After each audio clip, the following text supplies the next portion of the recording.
Olá, concursandos e concurseiros do meu Brasil. Vamos trabalhar agora um tópico de aula de suma importância, que é a teoria do órgão, a classificação e poderes do Estado. Primeiramente, vamos entender o que é a teoria do órgão público. Vamos entender o que é a conceituação e vamos entender como funciona o órgão público no Brasil. O órgão público no Brasil, ele tem como classificação e ele tem como primórdio dele a natureza que o professor Eli Lopes Meireles nos ensinou.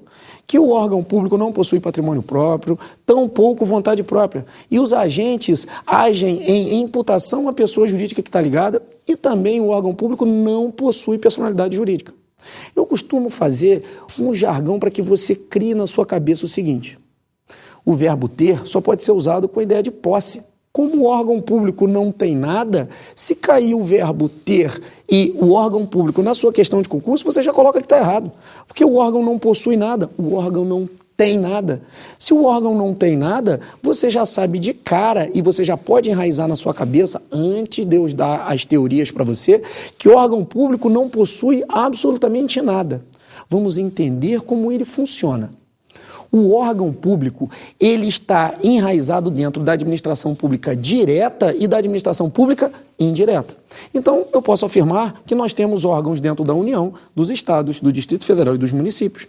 E também temos órgãos públicos dentro das autarquias, fundações, sociedade de economia mista e empresa pública. Para explicar o que é o órgão público, nós temos 3 teorias. A primeira teoria é a teoria da representação.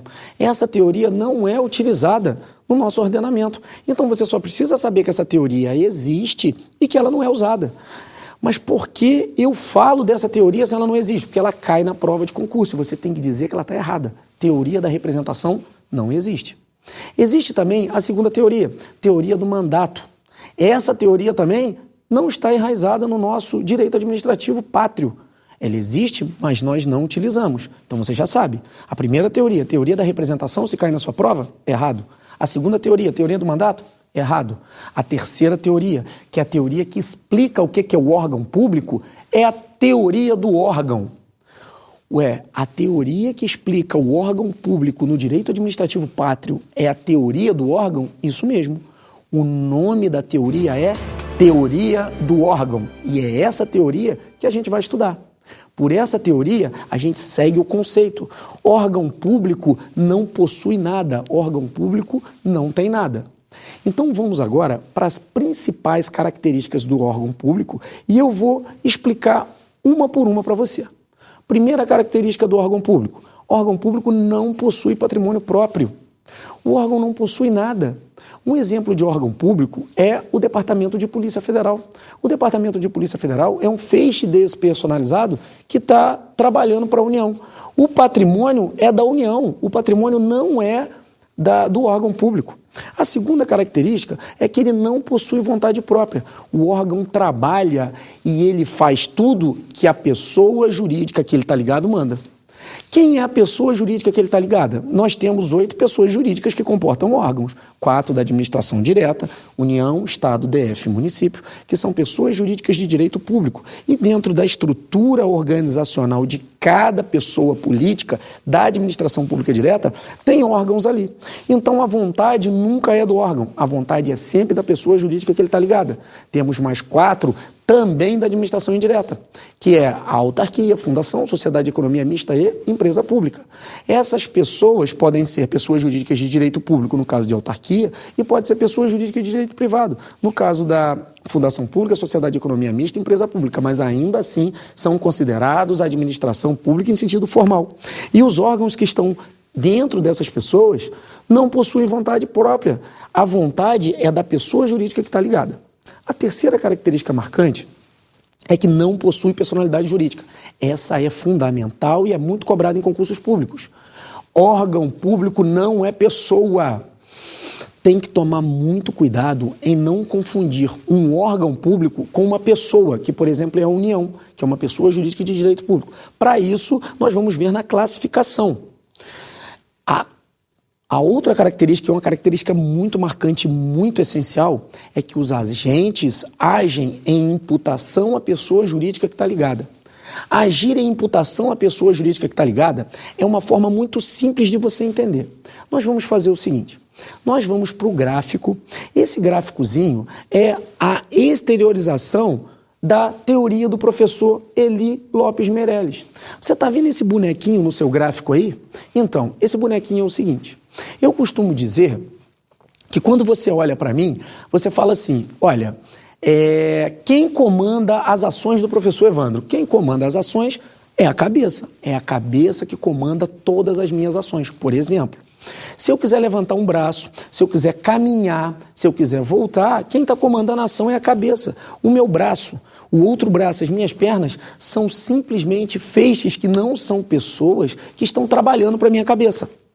Se você for pegar como analogia, eu posso dizer que o meu órgão, o meu braço, para fins de explicação, ele não é dono de nada. Eu tenho um relógio no meu braço esquerdo. Se eu quiser tirar o relógio do braço esquerdo e colocar o relógio no braço direito, ainda assim o patrimônio, que é o relógio, não está pertencendo ao braço esquerdo ou ao direito. Está pertencendo à cabeça, porque a cabeça é a pessoa jurídica.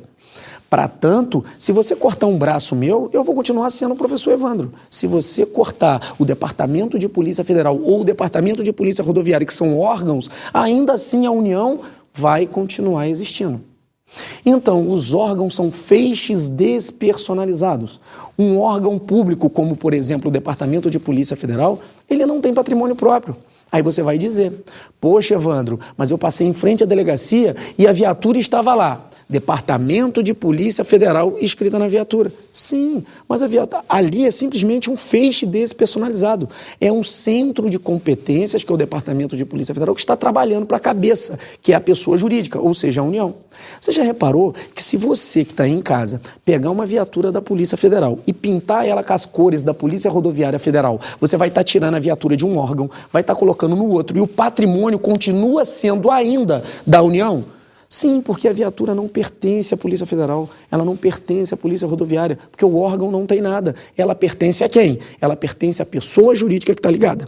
Então, o patrimônio da Polícia Rodoviária Federal, da Polícia Federal, do Departamento Penitenciário Federal, da Receita Federal e de tantos outros órgãos, como são exemplos os ministérios e outros órgãos da União, todo esse conjunto de patrimônio pertence a quem? A pessoa jurídica que está ligada. Se você acompanhar aí no gráfico, você vai ver que todo o patrimônio dos braços e das pernas, que são os feixes despersonalizados, pertencem não aos órgãos, pertencem à pessoa jurídica que está ligada.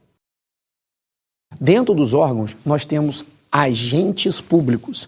Os agentes públicos também exercem classificações. Nós temos os agentes políticos, administrativos, nós temos os agentes honoríficos credenciados e temos os delegados.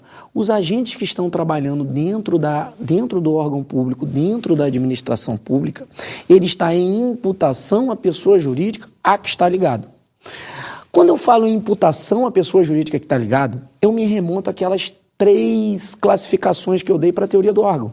Da representação, que não existe, do mandato, que também não existe, e eu vou pegar a teoria do órgão. A teoria do órgão, que é utilizada para fins de concurso, que é utilizada para o nosso direito administrativo, ela diz que os agentes estão em imputação à pessoa jurídica a que está ligado.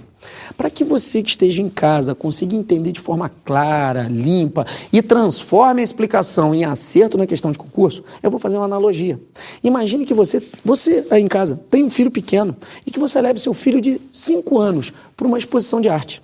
Chega nessa exposição de arte, você deixa a criança e vai beber uma água, você descuidou dele. Quando você voltar, a criança está virada e empurrando uma obra de arte que custa R$500 mil. Para fins de responsabilidade civil, ou seja, para pagar o prejuízo, a criança está em imputação aos pais. O que é isso? Tudo que a criança fez, quem responde civilmente para a responsabilidade são os pais. Porque a criança está em imputação aos pais. A mesma coisa acontece com os agentes públicos. Os agentes, quando estão trabalhando, estão em imputação à pessoa jurídica que está ligada. Ou seja, não são eles que fazem, na real, para a responsabilidade civil do Estado. Quando forem analisar quem paga a responsabilidade responsabilidade civil, vão dizer que os agentes estavam em imputação. Imagine a seguinte situação hipotética. Imagina que um policial federal que passou no concurso público, foi nomeado, empossado, entrou em exercício, está trabalhando para a administração pública. É um agente público que trabalha dentro de um órgão público, está de serviço.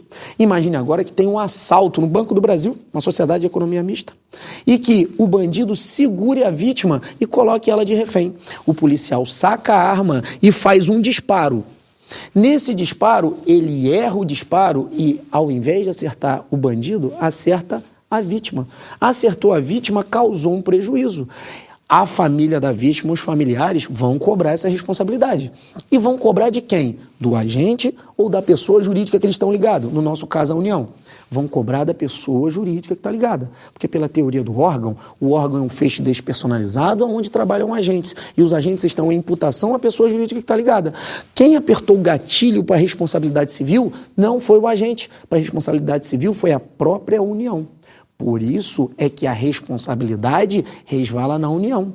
A União paga a responsabilidade civil e depois, em ação regressiva, tenta provar que o agente agiu com dolo ou culpa. É chamada responsabilidade objetiva do Estado e responsabilidade subjetiva do agente, tratada na responsabilidade civil do Estado, no artigo 37, parágrafo 6º da Constituição Federal.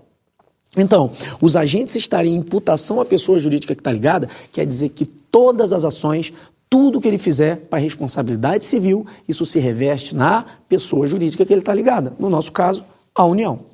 Podemos afirmar também que os órgãos públicos possuem uma pequena autonomia política.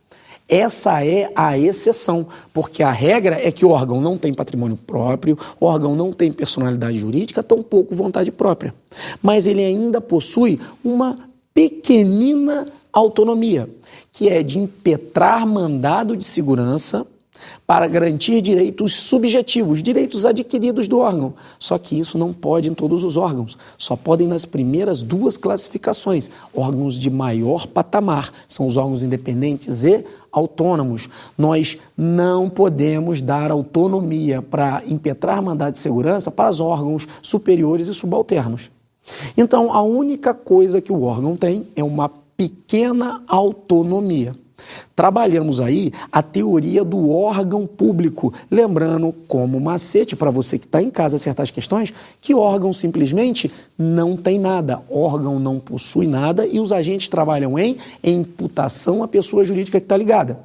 Não existe órgãos públicos para particulares. Órgão público não é dado a particulares. Só existe órgão público na administração direta e indireta.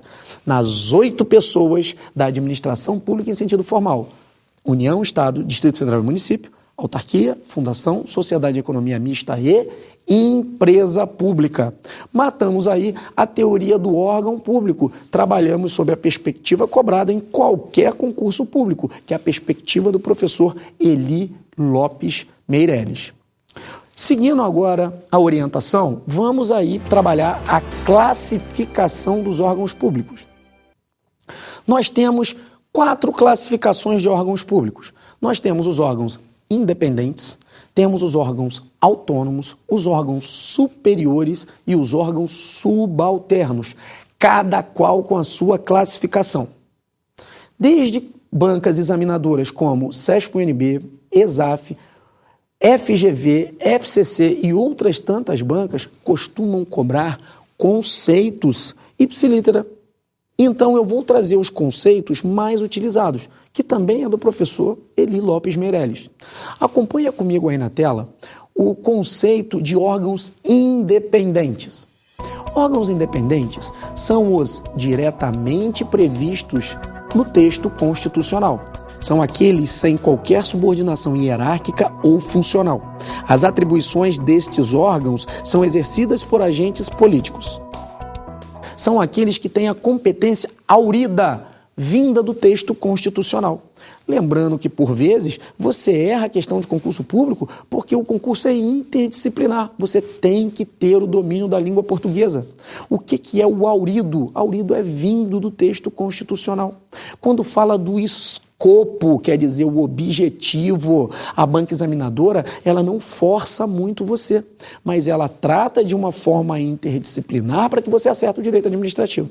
Então, os órgãos independentes são aqueles que são a maior estrutura, são aqueles órgãos que não têm subordinação com ninguém e as suas competências vêm direto do texto constitucional. Podemos trabalhar como exemplo aí a Presidência da República dentro do Poder Executivo. É um órgão que quem trabalha lá é o Presidente da República. Ele é, sim, um agente político. E ele, como agente político, não tem subordinação, não exerce subordinação com nenhum outro órgão. Ele é o ápice da cadeia entre hierarquia e subordinação. O segundo elemento, ou a segunda classificação, são os órgãos autônomos. Órgãos autônomos situam-se na cúpula da administração, logo abaixo dos órgãos independentes. Possuem ampla autonomia administrativa, financeira e técnica, caracterizando-se como órgãos diretivos. É muito importante você gravar essas classificações em dizer que ele é um órgão diretivo, porque, por vezes, a banca examinadora inverte os conceitos. É correto afirmar que os órgãos independentes são aqueles que têm a competência aurida do texto constitucional, não exercem subordinação e, para tanto, são classificados como os órgãos diretivos. Errado, porque ele colocou realmente a classificação certa, mas os órgãos diretivos dizem respeito aos órgãos autônomos. Aí vai um macete para você acertar em questão de concurso público. São classificados como órgãos autônomos todos os ministérios, no caso da União, e as secretarias, no caso dos estados e dos municípios. Então podemos afirmar que o Ministério da Justiça, o Ministério da Agricultura, a Secretaria de Segurança do Estado do Paraná, do Estado do Rio de Janeiro, Secretaria de Saúde, Secretaria do Município, todos os ministérios e secretarias recebem a classificação de agentes de órgãos autônomos. E os agentes que trabalham ali são inseridos geralmente por eleição ou nomeação. Por exemplo, cargos de livre nomeação e livre exoneração. Você consegue colocar um ministro da Justiça a hora que você quiser e a hora que você quiser você tira ele. São cargos de livre exoneração e livre exoneração. Isso se você tiver competência legal. No caso, o presidente da República. Quando muda um governo dentro do município, que você coloca o novo prefeito, ele substitui os secretários, ele substitui várias cadeiras dentro da organização administrativa do município. São cargos de livre nomeação e livre exoneração. Coloco a hora que eu quero, tiro a hora que eu quero. Lembrando que geralmente inserido através de nomeação ou eleição. Órgãos autônomos, secretarias e ministérios. Nos órgãos autônomos, vamos fazer uma ressalva. A súmula vinculante 13, que trata do nepotismo, diz que a administração direta ou indireta de qualquer dos poderes não pode nomear para cargos de livre nomeação e livre exoneração ascendente, descendente, cônjuge ou irmão até o 3º grau em linha reta. 3º grau é o tio, o primo é 4º grau. Então você pode sim, se tiver competência, se você for prefeito, você pode nomear, por exemplo, um primo seu para trabalhar num órgão autônomo, numa secretaria e num ministério. Agora, você fica vedado de nomear qualquer parente seu para trabalhar tanto na administração direta ou indireta. Só que vem uma explicação do próprio STF sobre a súmula vinculante 13, dizendo que se o agente for de natureza política, você pode colocar ele para trabalhar. Então, quem trabalha em órgãos autônomos, ministérios e secretarias, não infringem a súmula vinculante 13 do STF.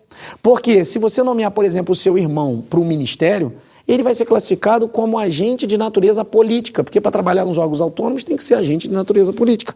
Então, agente de natureza política não fere a súmula vinculante 13 do STF. Fica uma dica boa para você não errar questão em concurso público. Lembrando também que 3º grau em linha reta são os primos. São os tios. Os primos são 4º grau. Nessa situação, você pode sim nomear para qualquer órgão um primo. Correto? Vamos seguir aí para a próxima classificação. Classificação dos órgãos superiores. São órgãos que possuem atribuições de direção, controle e decisão, mas que estão sujeitos ao controle hierárquico, não têm autonomia administrativa nem financeira. Esses órgãos têm que ser trabalhados na sua prova na forma de conceito, tá? Conceitual. Lembrando, são órgãos que possuem atribuições. As 3 atribuições principais dos órgãos superiores: órgãos de direção, controle e decisão. Não vai confundir com órgãos diretivos, que são os órgãos superiores. E também não vai confundir que os órgãos que têm a competência aurida diretamente do texto constitucional, que são os dependentes. Então, cada figura, cada detalhe vem dizendo respeito a uma classificação. Órgãos superiores, atribuições de direção, controle e decisão. Mas eles estão sujeitos à hierarquia, ou seja, eles têm que obedecer à sequência hierárquica que segue eles. Não tem autonomia nem administrativa nem financeira, lembrando que os órgãos autônomos têm. É aí que você pega aquela classificação. Os órgãos independentes e órgãos autônomos, superiores e subalternos, seguem a teoria do órgão. Não tem patrimônio próprio, não possuem personalidade jurídica e agem em nome da pessoa jurídica que estão ligada. Os órgãos não possuem nada. Os agentes que trabalham ali dentro estão em imputação à pessoa jurídica que está ligada. Aí eu dei uma exceção. Tem órgãos que existem e tem uma pequena autonomia, que é poder impetrar mandado de segurança para garantir direitos subjetivos contra outros órgãos. Os superiores não exercem essa competência. Só quem pode exercer a competência de impetrar mandado de segurança para garantir direito subjetivo são os 2 primeiros, órgãos independentes e órgãos autônomos. Os órgãos superiores não possuem nenhum tipo de autonomia. Passando a classificação dos órgãos superiores, vamos seguir aí para os órgãos subalternos. Órgãos subalternos são todos os órgãos que exercem atribuições de mera execução. São subordinados a vários níveis hierárquicos, têm reduzido o poder decisório. Podemos dar como exemplo de um órgão subalterno uma delegacia da Receita Federal de uma cidade. É um órgão que não tem poder decisório nenhum, ela só executa, é chamado órgão de mera execução, sem poder decisório ou com reduzidíssimo poder decisório. Podemos dar um exemplo da remoção, que é um instituto que é forma de deslocamento, que está previsto na 8.112 de 90. Os órgãos subalternos não têm competência para remover o servidor. Esse aí é competência dos órgãos superiores, que são órgãos de chefia e controle e direção. Vamos voltar agora para as classificações gerais, trabalhando eles de uma forma no gráficozinho, com um exemplo para que você entenda. Acompanha comigo aí na tela esse exemplo. Nós temos aí uma ideia vertical do que sejam os órgãos públicos. Nós temos os órgãos independentes, nós temos os órgãos autônomos, superiores e órgãos subalternos. Vamos colocar como exemplo que nós temos como órgão independente a Presidência da República. Quem está trabalhando na Presidência da República é um agente que foi inserido por eleição, que é o presidente. A competência dele vem aurida diretamente do texto constitucional e o presidente da República não exerce subordinação com nenhum outro órgão. Imediatamente abaixo, nós temos ligado a ele, por exemplo, o Ministério da Justiça, classificado como órgão autônomo. É um órgão que exerce uma função onde os agentes são inseridos geralmente através de nomeação. O exemplo é o agente político, que é o ministro da Justiça. Logo abaixo, nós temos os órgãos superiores. Podemos dar como exemplo a Superintendência da Polícia Federal, lá em Brasília. É um órgão de direção, controle e decisão. Ele, sim, determina várias coisas para os órgãos subalternos, que são classificados como órgãos de mera execução. Podemos dar como exemplo uma delegacia do Paraná, em Curitiba, uma delegacia de Cascavel, também no Paraná, uma delegacia de Foz do Iguaçu, uma delegacia do Rio de Janeiro. São órgãos de mera execução. Todas essas classificações de órgãos públicos dizem respeito à nossa teoria do órgão público. Poderes do Estado. Funções típicas e funções atípicas. Esse é o ponto fundamental para a gente entender várias estruturas da administração pública, porque os órgãos são independentes e harmônicos entre si.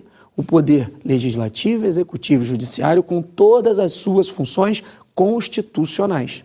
Só que nós vamos trabalhar também sobre a perspectiva administrativa de cada órgão ou de cada pessoa.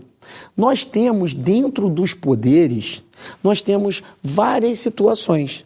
As pessoas políticas do Estado, ou seja, administração direta, que a gente pode trabalhar como União, Estado, Distrito Federal e município, tem enraizado dentro de toda a sua estrutura os poderes. A União tem o poder executivo da União, o poder judiciário da União e o poder legislativo da União. E todas as esferas também comportam esses poderes. Lembrando que o município é o único que não comporta o último poder, que é o poder judiciário. Nós vamos entender aonde a teoria do órgão se situa dentro dos poderes e como ela se situa dentro das pessoas políticas do Estado.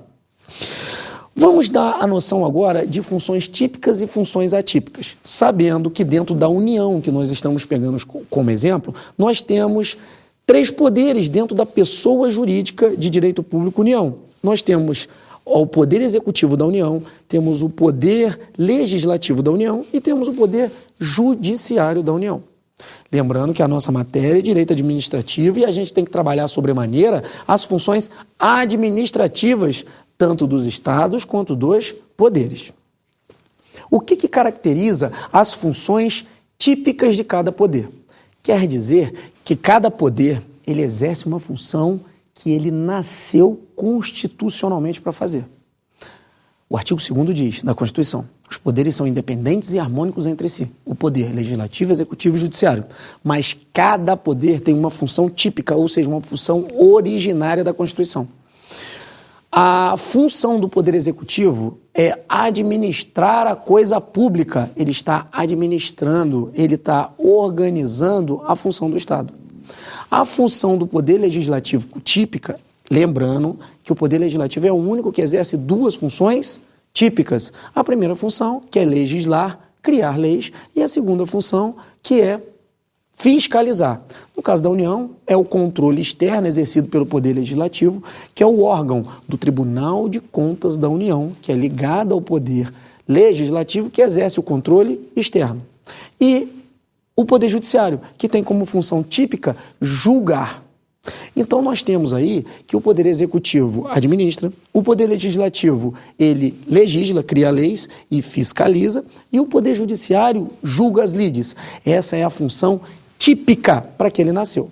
Só que os poderes podem exercer as funções atípicas, ou seja, um poder pode exercer a função de outro poder. Por exemplo, quando o presidente da República está dando início a uma lei para conseguir aprovar novos cargos públicos para a administração pública federal, lembrando que a iniciativa de lei que cria novos cargos é de competência do presidente da República. Quando o presidente dá a iniciativa, ele está contribuindo com a situação do poder legislativo. Ele está dando início ao processo legislativo. Então, ele está nas funções atípicas legislando. O poder legislativo, por vezes, executa a função do poder executivo, que é de administrar. Imagine a seguinte situação hipotética. Imagine que dentro da Câmara dos Deputados ou do Senado Federal tenha as mesas da Câmara e as mesas do Senado. Quando o senador ou o deputado entra através de eleição para exercer o mandato, ele entra para criar leis, para gerenciar a coisa. Só que lá dentro ele pode ser eleito para a mesa da Câmara ou a mesa do Senado. Ele vai organizar internamente, ele vai administrar as casas. Então, quando a mesa está na figura do presidente, colocando horário de entrada, horário de saída, determinando as férias dos servidores da Câmara ou do Senado, ele está exercendo a função administrativa, está administrando a coisa pública. O Poder Judiciário é a mesma coisa. O juiz nasce tipicamente para julgar, para decidir. Mas dentro de um fórum tem que ter um presidente do fórum que vai organizar o horário de entrada, o horário de saída, vai organizar férias dos servidores, vai organizar toda a estrutura de administração daquela casa. Então, o Poder Legislativo e o Poder Judiciário também exercem a função de administrar. Por isso, para fins de direito administrativo, eu posso dizer que a separação entre os poderes não é absoluta. Ela é uma separação não rígida, ela é flexível ou iuris tantum, relativa. Por que relativa? Porque um poder às vezes exerce a função de outro poder nas funções atípicas.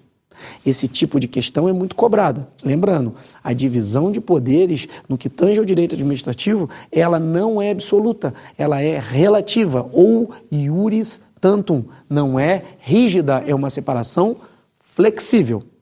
Trabalhando essa noção, podemos afirmar que, dentro da estrutura tanto do poder executivo, do poder legislativo e do poder judiciário, nós temos órgãos públicos. Imagine o poder, a administração pública direta na figura da pessoa jurídica da União. Nós temos enraizada dentro dela o poder executivo, que eu já coloquei a sequência. Nós temos lá o órgão independente, dá um exemplo de órgão independente, a Presidência da República. Mas nós temos também o poder legislativo da União. O poder legislativo da União, nós temos dois exemplos clássicos, que é o Senado e a Câmara, que são órgãos independentes. E dentro do Poder Judiciário também temos, por exemplo, o STF e o STJ. Nessa situação, terminamos aí a noção do tópico de funções típicas e funções atípicas dos poderes legislativo, executivo e judiciário. Lembrando que o nosso tópico principal foi a teoria do órgão público do professor Iri Lopes Meirelles, onde órgão público não possui nada, apenas uma pequena autonomia. E isso assim se for órgãos independentes e autônomos. Bons estudos, continuem firme na preparação para o concurso público, porque isso com certeza pode mudar a sua realidade. Um abraço e até a próxima.